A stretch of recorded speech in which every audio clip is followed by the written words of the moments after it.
ಇವತ್ತು ನಮ್ಮ NSU ರಾಜ್ಯ ಉಪಾಧ್ಯಕ್ಷರು ಮಾರುತಿ ಒಳ್ಳೆಯ ಒಂದು ಹೋರಾಟಗಾರ. ಕೆಳಗೆ ಏನು ಗ್ರಾಸ್ ರೂಟಿಂದ ವರ್ಕ್ ಮಾಡಿಕೊಂಡು ಬಂದಿರೋದು. ಅವನು ಹುಟ್ಟಿದಬ್ಬ. ದೇವರು ಅವ್ರಿಗೆ ಆಯುಸ್ಸು ಆರೋಗ್ಯ ಕೊಟ್ಟು ಇನ್ನು ಹೆಚ್ಚು ಸೇವೆ ಮಾಡೋಂಥ ಒಂದು ಅವಕಾಶ ಮುಂದೆ ಮಾಡಿಕೊಡ್ಲಿ ಅಂತ ಅವ್ರು ಪ್ರತಿಯೊಬ್ಬರು ನಾವೇನು ಕೇಳೋದಂದರೆ, ಇಲ್ಲಿ ಏನೇ ಆದ್ರೂ ಸುತ್ತಮುತ್ತ ಯಾರೇ ಪ್ರಮುಖರದ್ದು ಹುಟ್ಟಿದಬ್ಬ ಆದರೆ ನಾವು ಹಾಸ್ಪಿಟ್ಲಿಗೆ ಬಂದು ಈ ಥರ ಎಲ್ಲ ಇಲ್ಲಿ ಗೌರ್ಮೆಂಟ್ ಹಾಸ್ಪಿಟ್ಲಿದ್ದು ಇಲ್ಲೆಲ್ಲ ಹೆಚ್ಚಾಗಿ ಹೆರಿಗೆ ಹಾಸ್ಪಿಟ್ಲ್ ಇರೋದ್ರಿಂದ ಹೆಚ್ಚಾಗಿ ಬಡವರೇ ಬರೋದಿಲ್ಲಿ.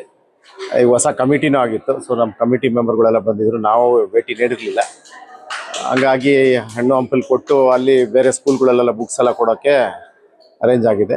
ಇವರೆಲ್ಲ ಮುಂದೆ ಅದು ಎಲ್ಲ ಕಡೆ ಕೊಟ್ಟು ಒಂದು ಸುಮಾರು 1000 ಜನಕ್ಕೆ ಬುಕ್ ಕೊಡ್ತಾ ಇದ್ದಾರೆ.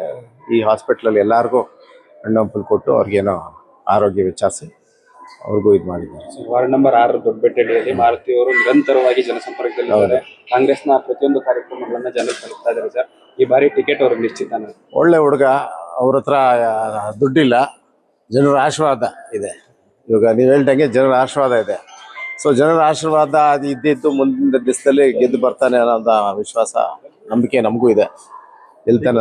ಈಗ ನೀವು ಹೇಳಿದಾಗಿಂದ ಮನೆ ಮನೆಗೂ ಪ್ರಚಾರ ಮಾಡ್ತಾ ಇದ್ದಾರೆ, ಗ್ಯಾರಂಟಿಗಳನ್ನ ಪ್ರಚಾರ ಮಾಡ್ತಾರೆ. ಪ್ರತಿ ವಾರ್ಡ್ನ ಪ್ರತಿ ಮನೆಗೂ ತಲುಪಿದ್ದಾರೆ ಸರ್. ಹೌದು, ಮೊದಲು ಎಲ್ಲ ಕಡೆ ಓಡಾಡ್ತಿದ್ದ. ಈಗ ಹೆಚ್ಚು ಅಲ್ಲಿ ಗಮನ ಕೊಡು ಅಂತ ಹೇಳಿದ್ದೀನಿ. ಯಾಕಂದ್ರೆ ಈಗ ಸೀಟಲ್ಲಿ ಇವ್ರಿಗೆ ನಿರ್ಧಾರ ಆಗಿರೋದ್ರಿಂದ ಹೆಚ್ಚು ಅಲ್ಲಿ ಓಡಾಡುವಂತ.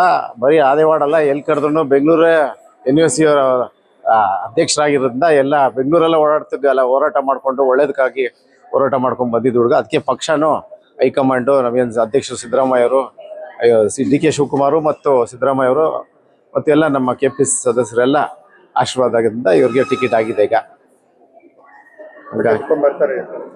ಗೆದ್ಕೊಂಡ್ ಬರ್ತಾರೆ. ನಮಗೊಂದು ವಿಶ್ವಾಸ ಇದೆ 100% ಗೆಲ್ತಾನೆ ಅಂತ.